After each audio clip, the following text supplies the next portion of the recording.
Hi, my name is Olivia Vota, and I have been looking forward to sharing with you one of my favorite artisan loaf recipes. I call this a sourdough country loaf. I call it country because it's kind of rustic looking, and whenever I look at it and I make it and I eat it, I feel like I'm out in the country enjoying it, and so that's why I call it a country loaf. Now, this recipe is so easy to make. It requires minimal effort, and it's very low maintenance as well, and also very versatile. You can add things to it during the dough process that really increase the flavor of it too, like rosemary and garlic, or maybe some dried fruits and nuts, and it's just delicious. So I want to tell you just a couple of things before we get started mixing the ingredients, and that is that this is a little different from the everyday white sourdough recipe that I shared already, because we are going to add whole wheat flour to this recipe. Now, typically the recipe that I make calls for or makes 2 loaves. The one that I'm going to be making on the video today, it only makes 1 loaf. But when I make the full recipe, I use 1,000 grams of flour.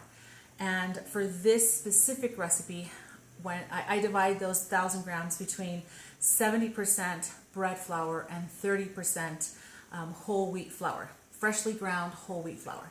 Now, because I'm not going to be doing a whole lot of, I'm not going to be putting a whole lot of effort into developing the gluten in this loaf.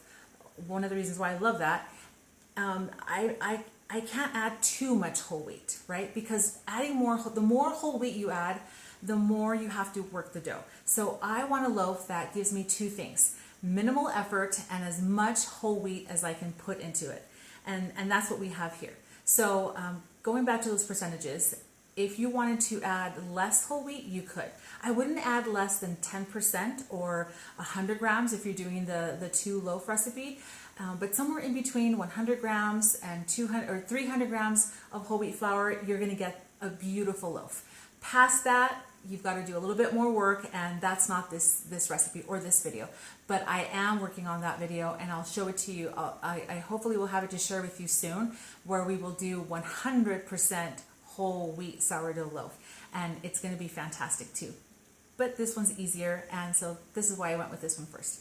Okay, let me tell you another thing that you probably want to start to pay attention to, and that is that there are different variables that affect how your loaf turns out. I'm getting a lot of responses from you, through my friends that are texting me or calling me, asking me about temperature and time frames and all that. I want to tell you that time is something you can manipulate with this.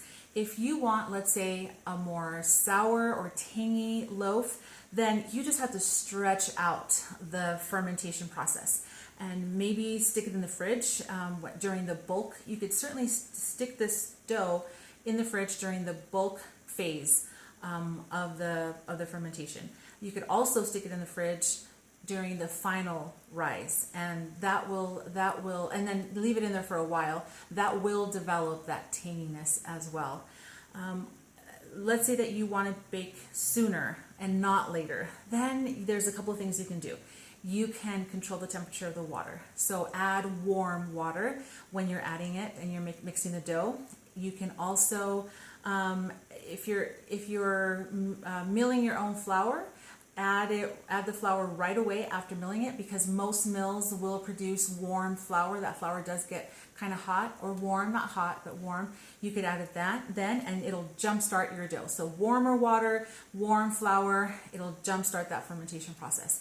Again, the reverse, add cold water and make sure your flour is cool, and you're slowing down that fermentation process. And when you would want to do that is if you're in a really, really hot climate. Like I live in southern Arizona, and in the summer it's really hot here, so I want to slow that process down.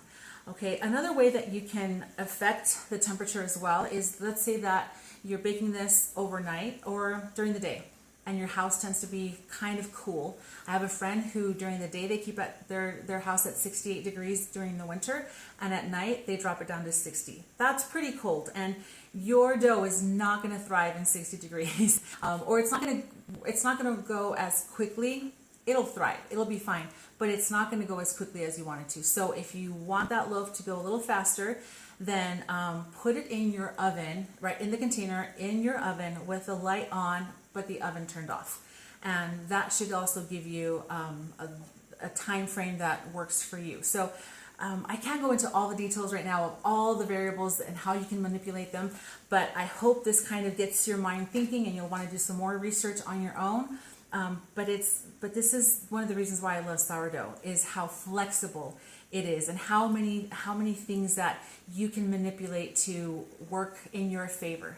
And so I hope this helps as part one. In part two, we're going to be mixing our ingredients and getting that dough started so that we can bake in a few hours. So, all right, thank you, and I'll see you at part two.